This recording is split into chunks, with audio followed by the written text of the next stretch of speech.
This podcast is brought to you by Stevie Wicks.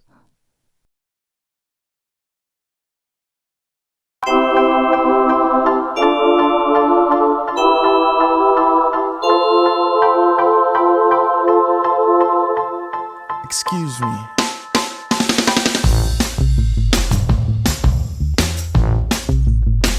Yeah.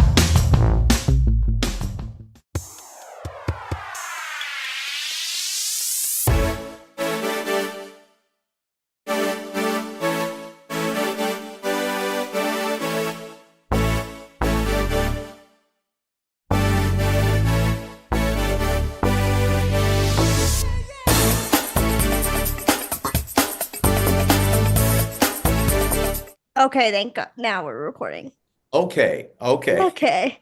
Hi, everybody. Welcome to the Part of Your Broadway World Podcast. Today we have Bill Farmer with us. It's nice being here. Thanks for having me. I'm not going to talk about the thing before where we were talking and I forgot to press record, but okay. Technical issues. Oh, gotta love them. I'm gonna start over by saying how great it is to have you, and then of course I wanted It's to. my pleasure. I want to ask what we were talking when we weren't recording about the Beauty and the Beast. Golf. Yeah. There's a lot of things that I've done. Probably like Beauty and the Beast in the scene where Gaston is singing about decorating with antlers. There are 3 eggs that he swallows and they go, and that's me. I was on the ADR group that added extra sound effects and characters in the background, like the people attacking the castle, kill the beast, and all that kind of things. Different voices, and I've done that on a lot of movies. And like in Toy Story, the Pizza Planet, I was the voice of Mission Control. I was saying things like T minus 20 more, 24, 23, getting ready for launch, that kind of thing. In Bug's Life, Monsters Inc., I was one of the little yellow guys that they find the sock on the one guy's shoulder, get him, put him down, and stuff like that. Toy Story 2, Bug's Life, Monsters Inc., and a lot of non-Disney movies too. In the movie Space Jam, I did Sylvester, Yosemite Sam, Foghorn Leghorn, and a Robot Chicken. I was Bugs and Daffy, notable characters. Less known characters, like in the movie Sing, I was another dog in that. I was a dog reporter. And what do you think? That kind of thing. The Lorax, Horton Hears a Who. Probably about 50 some movies I've lent my voice to over the years. At least 50, I would say. See, that's what I found was so cool because I didn't know that you were the announcer in Toy Story. When I found that out, I got so excited. I was like, oh my God. It's kind of interesting, not even necessarily just Disney movies. My son and I, and sometimes you don't know until you see the movie whether they used what you did, because there was one movie called Shrek 2, and they were having a party at the castle. And toward the end, they had an announcer, and they had several of us read the same thing, but and we said something like, ladies and gentlemen, introducing Princess Fiona and Prince Shrek. And I took my son to see that movie, and he goes, hey, Dad, that's you. And yeah, I guess it was. I totally forgot that I did that. And we added other little bits of voices and things throughout the whole movie. But sometimes you don't even know until you see the movie that you made it on the screen. What is that like to not have only voiced Goofy since '87, but also still be doing voice acting today? This might be one of the longest careers in Hollywood that I've never been replaced. So I've done Goofy all the way from January 23rd, 1987 to now, and I'll be doing some more in about a week. So yeah, I'm doing stuff all the time. The difference is in the early days, like in the series Goof Troop that I started on, we were all in the studio at the same time. Each of us were at a microphone. So there was like 10 or 12 of us, and we did it like a play. And we recorded it that way. Now, and especially since COVID, we were kind of locked down. So I had to do it right here at my house. Mm-hmm. My son, who's an engineer as well as a drummer, was my engineer, and he recorded me. So it was just like going into a studio and recording it. And Mm-hmm. Kelly Ward, our director, would be on a Zoom call just like this. And I would have my lines. They'd email me the lines, and we'd go over it and just record it, not hearing the other characters. So if I'm talking to Mickey, I'm probably saying, "Well, that's a great idea, Mickey. Let's go outside." And then they have to have Mickey do his lines later on, and they'll put them Mm-hmm. together, and then you build a TV show that way. And that's the way it Mm-hmm. is pretty much still. Mm-hmm. And then I wanted to also ask again because first time I wasn't recording.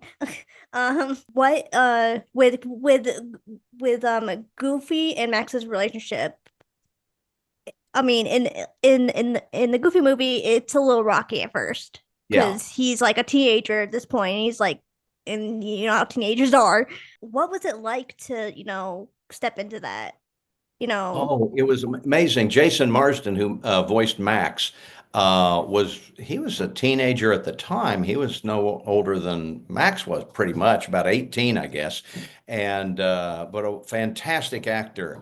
And he became like my second son. I talk to him all the time. I'm signing autographs at Comic Cons all the time with him. So I saw him like about a week and a half ago.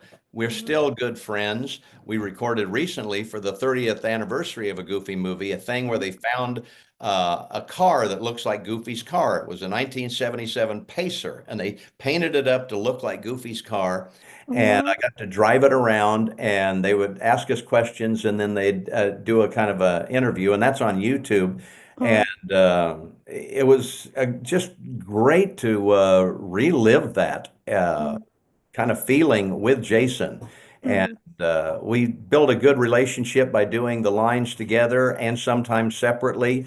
And over the course of about 2 years, he became like my second son, really. Mm-hmm. I know. I just recently watched that special, and I thought it was incredible.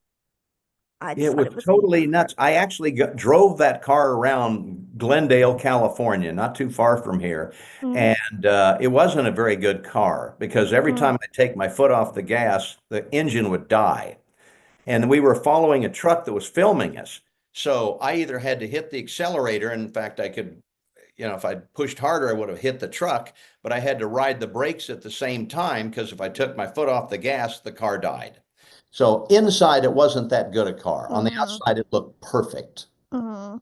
I also wanted to touch back with the House of Mouse and everything because you were also in the House of Mouse Oh, yes. and also my one of my favorite sketches, like my favorite things, the how-to videos. How to, yeah, Yeah, yeah, we did one theatrical release, how to install your home stereo, and yeah. then over COVID, we how to go through COVID, how to wear a mask. And my good friend Corey Burton did the announcer on that, and I'd love to do more of those too. That was a lot of fun to do those. Oh, they're so funny. They're so funny, especially with Goofy because Goofy is kind of a klutz and everything. Yes, So, yeah. Definitely, definitely, which makes it somewhat easier for me if I'm doing a live performance. I don't mind messing up my lines too much because, gosh, it's just goofy. Yep. yeah, right, exactly. I also wanted to know because Goofy not only does he have an instinctive laugh, but he also has a distinctive yell when he Oh, falls. yeah, I don't want to do it real loud, like, kind Yeah, of like that. yeah. And I would have thought that they would have just got it perfect one time and used that all the time. But no, I do that about every week on Mickey Mouse Clubhouse or Mickey Mouse Funhouse or any of the TV shows that we're doing. We just recorded a few Mm, things for like next Halloween and Christmas that'll be in stop motion animation and some other TV series that'll be coming out. And they keep me going. It's mm, I'm mm. old enough, I should be retired now, but they keep calling me, so I want to keep doing it.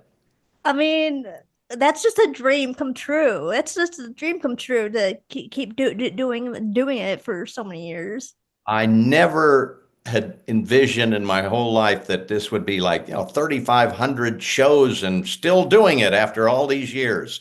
And it's a Uh, lot of fun too. Goofy's a mm, great character to do. he is. And I also wanted to ask, so the with Goofy, so did Disney ask you to like film like the when like Goofy's at the castle show and everything? Yes, they did. Yeah, Mm, everything that I do is through Disney, and mm, they call my agent. It's just like an actor on any other movie, and they mm, said, "Oh, they need you," and they'll say, and I get to go down to Disneyland and have fun, and mm, or rides, movies, mm, toys, everything. We've done everything that Goofy could possibly be in for the last 38 years, and mm, it's a lot of fun. Toys are mm. kind of fun too. I'll see an old toy Yeah. and it'll talk, and oh gosh, I don't even remember doing that. It was so long ago. I mean, what's it like to see like Goofy toys and Goofy, like the walk around character and just, like Goofy merchandise, shirts and everything just at the park? What does that feel That's like? kind of interesting. And I go up to Goofy at the parks, and of course they don't talk, Yeah. but I talk, but I don't wear a suit. And I'll whisper to them from time to time. I'll say, I'm your voice. And they never in 38 years have talked back when they're out in public. They Mm. will, oh my gosh, they'll like a little heart thing and like do that kind of thing. And then sometimes they'll get me backstage back. Yeah. They can take off the costume and they'll say hi and Yeah. talk. But that's just delightful and just um, the nice thing about this kind of a career, it's not like Tom Cruise where he can't go anywhere without people recognizing him. People Yeah. generally don't know what I look like or who Hmm. I am. With interviews like this, more people do, but not too much. And that's Hmm. kind of cool. So I don't have to worry about it going to the grocery store. Or I don't have people do that for me. I lead a Yeah. pretty regular life, except I Hmm. get to hang around with a very famous walking dog.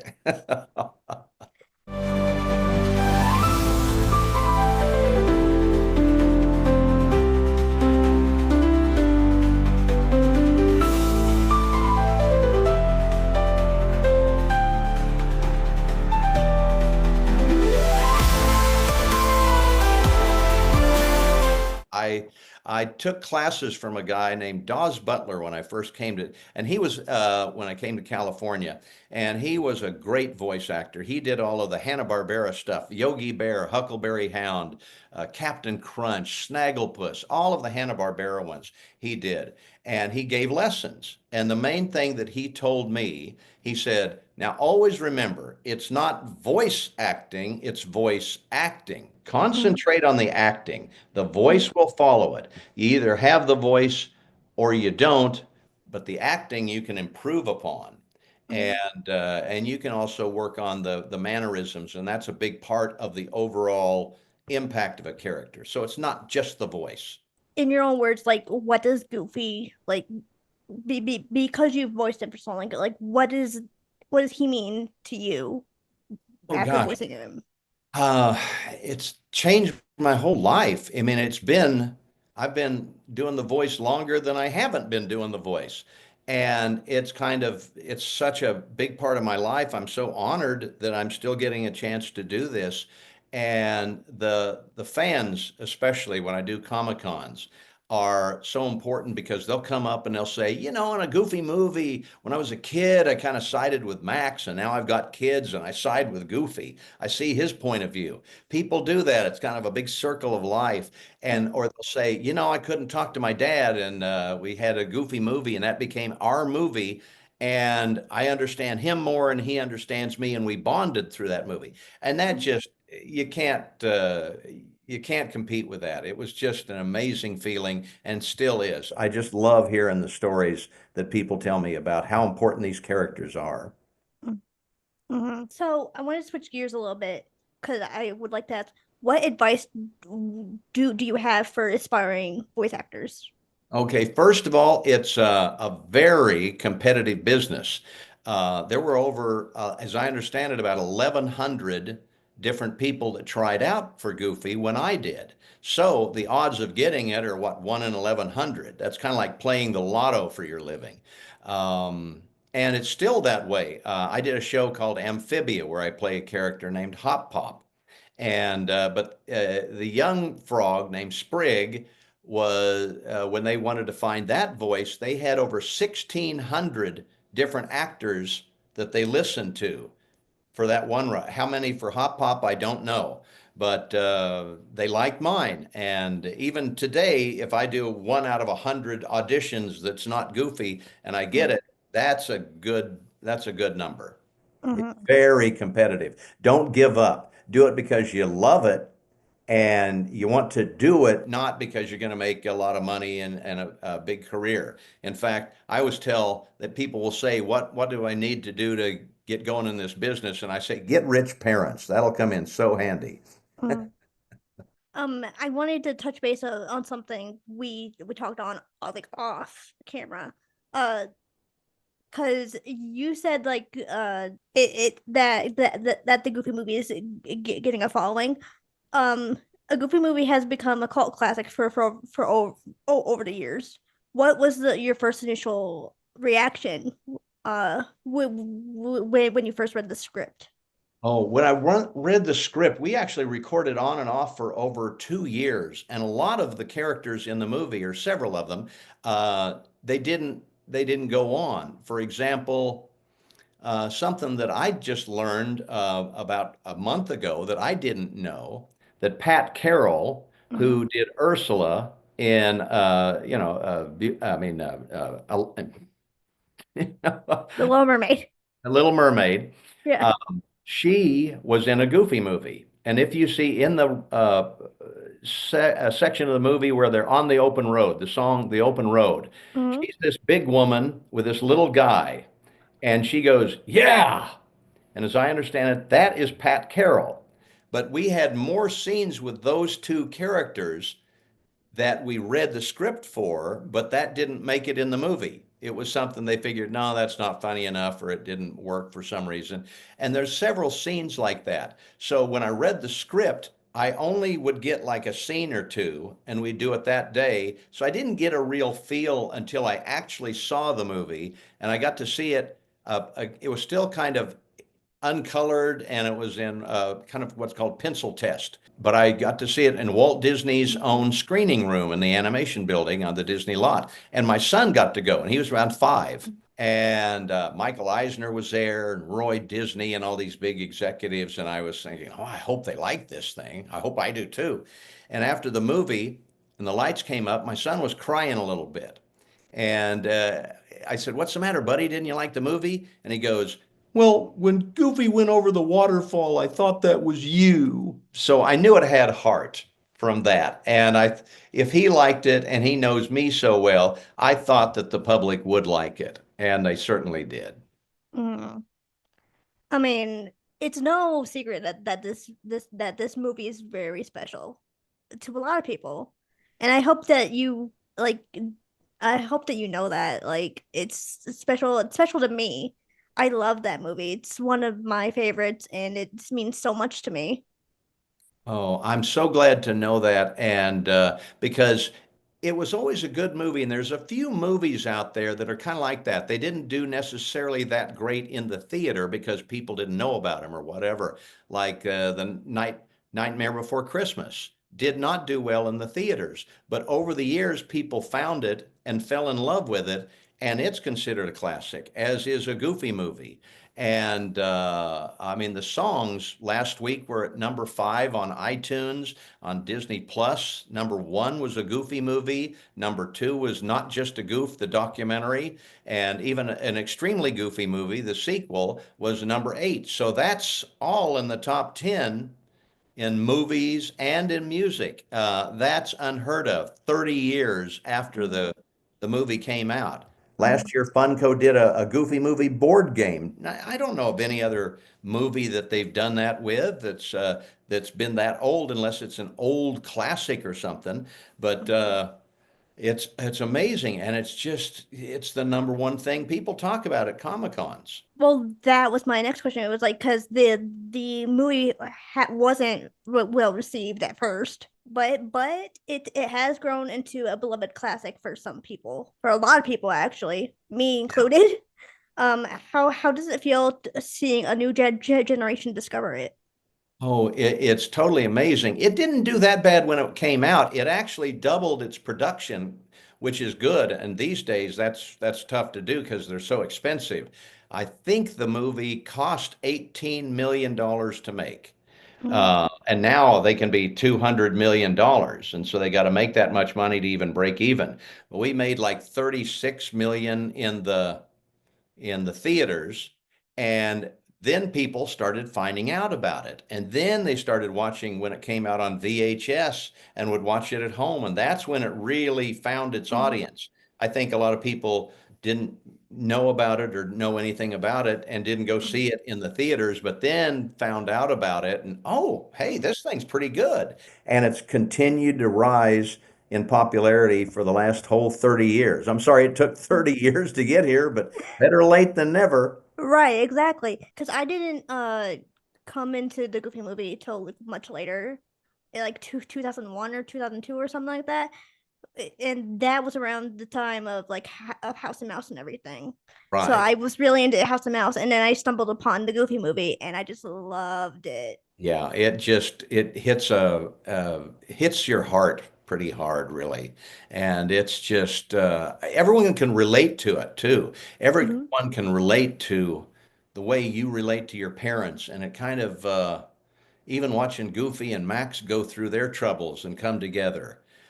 I mean, that gives a lot of people hope, and it's a great uplifting story, and that's why I think that it caught on with people, and because everyone can kind of relate. Hmm. Right. So then I'm kind of curious since you voiced Pluto and Goofy and so many other characters. If you could voice any other Disney character for a day, who would it be? Oh my gosh, probably Mickey. I guess just the leader of the pack. That would be fun. It'd be fun to do. I'd love to try them all, really. Hmm. It would be fun. I've never really done much in the way of, and he's not a villain, but he's kind of mean to PJ, and he Hmm. kind of plays a nemesis of Mickey and Donald and Goofy quite often in the cartoons. Because what also I find really cool was like for example Pete, who Jim Cummings he voices. A, I didn't know that until now, until like an hour before this interview. Uh-huh. Two, how cool is that to be able to work with him? Oh yeah, I met him on my first day on Goof Troop because he was doing Pete in that one, and has ever since. So I've known Jim for an awful long time, and Mm-hmm. it's a relatively small group of people that are well known in voiceover. On Goof Troop was also Nancy Cartwright, who played Pete's daughter, Pistol. And of course, she went on Bart Simpson. And so she started about the same time I did, as Rob Paulson did, who plays PJ and did in a Goofy movie. And I saw him like at a Comic Con just about a week and a half ago. So I know all these guys and kind of grew up with them as compadres in the voiceover world. How and then I wanted to go back a ways because we weren't really recording during this question, but what was the journey like to becoming the voice of Goofy? Okay, it was a long thing. I came from a little town in south central Kansas, and I always loved cartoons and loved movies, and I would just kind of play around with Mm-hmm. voices. And so then I would do those for my friends, and they thought they were funny. And I'd do things like Mr. Haney on Green Acres and a bunch of other characters, and who incidentally his Pat Buttram, his last movie was a Goofy movie. Mm, And so I started doing that, and people would think that it was funny and stuff and have me do that as a joke. And it kind of took on, and I did radio for a number of years. So I would bring in characters that I made up and kind of started doing that. Then I did much later in Dallas, where I was living at the time, I got into stand-up comedy, which was the greatest training ground for being a voice actor because, you go out on a stage on a Friday night and, make me laugh, guy, and you gotta do it. And there's no fake laughter. So you're either funny or you're not. And you learn how to be. And mm, that came in real handy when I had to do lines and dialogue. So then, mm. after I did that for about 5 years, from 1982 to 86, on the advice of an agent, they said, you ought to go out to Hollywood and give it a shot, see what you can do. So I uprooted from Dallas, came to California, and about 5 months later, got the audition that changed my life. And I just find that so incredible. Like, how does it feel to like with that for doing that for so long, for being Goofy for so long, but then like have people walk up to you and be like, you were my childhood, and Oh, it's great. I hear that all the time at Comic Cons, and I love the stories that they have on how important these characters are.